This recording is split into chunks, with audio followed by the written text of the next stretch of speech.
আসসালামু আলাইকুম প্রিয় শিক্ষার্থীবৃন্দু। কেমন আছো সবাই? আশা করি আল্লাহর রহমতে সবাই ভালো আছো।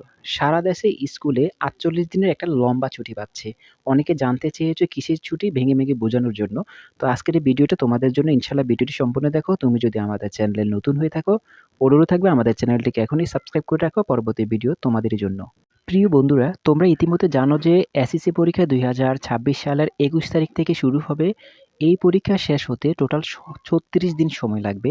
আর এই এসএসসি পরীক্ষা এত লক্ষ স্টুডেন্টের পরীক্ষার যে কেন্দ্র, এই কেন্দ্রগুলো কিন্তু তোমাদের এই এসএসসি পরীক্ষার কেন্দ্রগুলো কিন্তু তোমাদের স্কুলগুলোতেই পড়বে।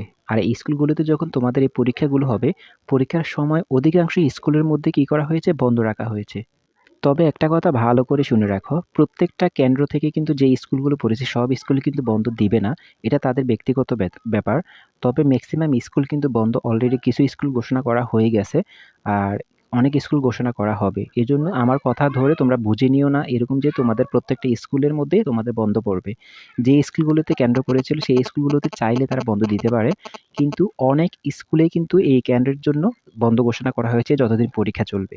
এরপর রয়েছে কি দেখো, দেখো বন্ধুরা, তোমাদের এই যে পরীক্ষা ৩৬ দিনের পরীক্ষা শেষ না হতে তোমাদের আগামী মাসের ২৪ তারিখে কিন্তু ঈদুল আজহার যে ছুটি, সেই ঈদুল আজহার ছুটি তোমরা ১২ দিন পাবে। দেখো এখানে উল্লেখ করা আছে ১৫ নাম্বার যে ১৫ নাম্বার কলামের মধ্যে বলা আছে ঈদুল আজহা ২৭ মে ও গ্রীষ্মকালীন অবকাশের জন্য টোটাল এখানে ১২ দিনের ছুটি আছে। তো এটা সরকারিগত ঘোষণার ছুটি।